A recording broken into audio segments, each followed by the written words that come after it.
My family history is an interesting one because it's diverse, and in its diversity it represents a lot of the different phases of Italian immigration to the United States. I've always said that I have an Italian family and an Italian American family, and that gives me two different perspectives, but not only, it gives me different perspectives within those different families in terms of periods of immigration. My father's family were the so-called birds of passage who traveled between Sicily and, in my case, Western Pennsylvania to work in mines during the Great Wave of immigration. They went back and forth, and some of my father's brothers eventually stayed in the United States. My father was the youngest, though, and served in World War II for the Italian Army, and so his immigration to the United States was later, after World War II. And so he represents another phase of Italian immigration. My mother, on the other hand, was the only person in her family to emigrate from Sicily. And so my mother's family is my Italian family, and my father's family, mostly Italian Americans, are pretty good case studies of what Italian Americana looks like, at least on the East Coast and in parts of the Midwest.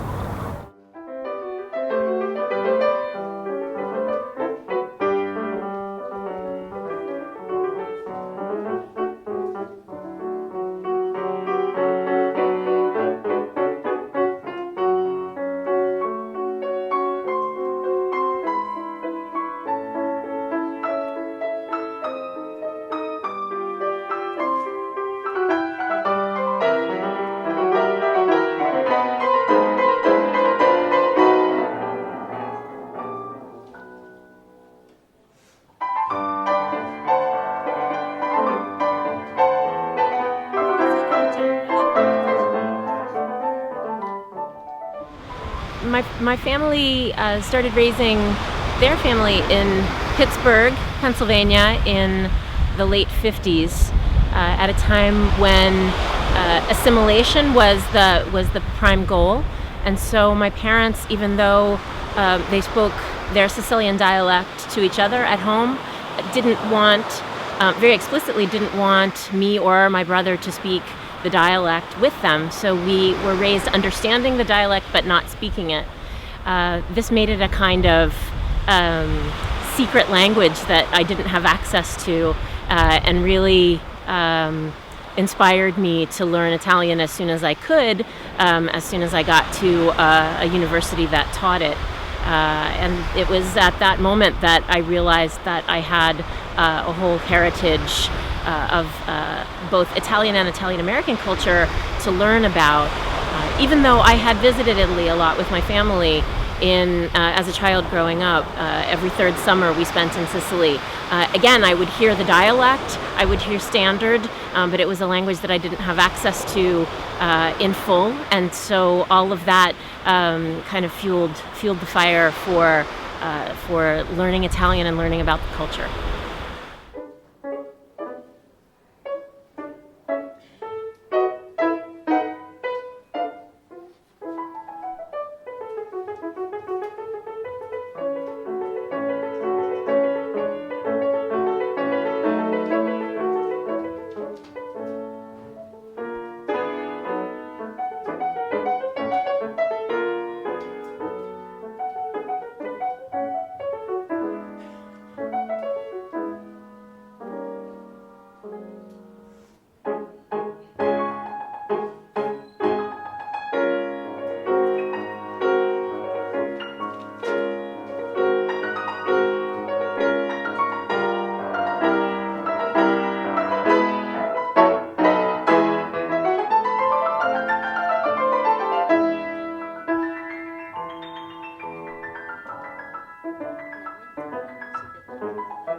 I grew up in Pittsburgh, Pennsylvania in the 1970s during the season of ethnic pride and the so-called ethnic revival. Pittsburgh, Pennsylvania at the time had, I believe, the fifth largest Italian-American community in North America. So it was very normal to see families maintaining their Italian traditions, feeling a sense of belonging and participation in a larger Italian-American community that was national and even international. And it wasn't only Italian-Americans feeling this and living this ethnic experience, but also Irish Americans, Jewish Americans, German Americans. All of these ethnic groups and many more were present in my Pittsburgh of the 1970s.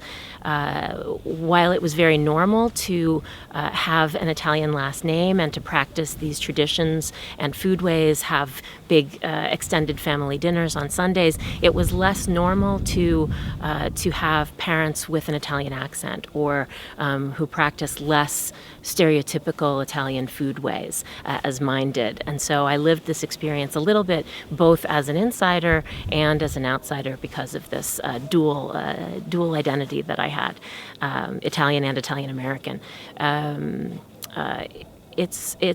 I think it's in that Pittsburgh of the 1970s that my interest for a broader sense of Italian identity emerged, what Italianists now call Italianità, this sense of belonging to a larger, not just local, but even transnational, international sense of Italian culture and Italian heritage and Italian identity. And I think that the Pittsburgh of the 1970s was an ideal place to begin to explore these phenomena.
Italian-American studies in the United States is a field that in many ways has never been more exciting. The potential for interdisciplinarity and for real exchange among scholars of literature and folklore and history and the plastic arts and the visual arts and film, that terrain is really very fertile for really great scholarship to happen in the next few years. At the same time, it's a field like many other fields in the humanities that is under scrutiny and that is at the margins of traditional fields and therefore traditional units within the academic system.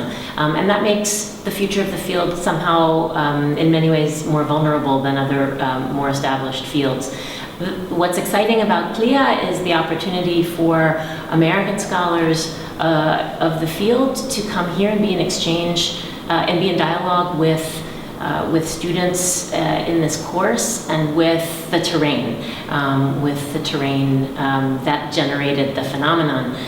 Ideally, if Italian scholars of migration studies and American scholars of American ethnicity, American migration studies could be an even greater dialogue through programs like this, and in particular this program, CLIA.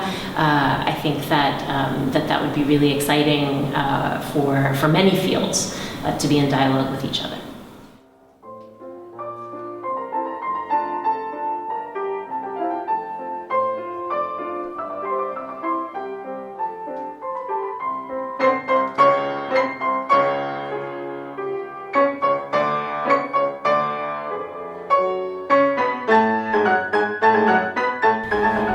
My work has been mostly in Italianistica, more properly speaking, Italian literature. Most of my work has been about Italy's contemporary period and the literary production of the first part of the 20th century, fascism and the Holocaust in Italy. More recently, I've been interested in topics having to do with Italian American studies, and I think moving forward, what these areas have to do with each other, the common thread that you can see among them has to do with what constitutes Italian identity, both within Italy and beyond it. And so this notion of Italianità that I've mentioned is very interesting to me, and I think it allows scholars to think about Italy's and Italian culture's more peripheral elements. And so my main scholarly interest, Primo Levi and the literature of the Holocaust, has to do with this idea of who is Italian and under what circumstances and in what periods. And I think that Italian American studies offers scholars the same kinds of interesting questions. And I think that moving forward, the field of Italian studies will have to move in this direction as well.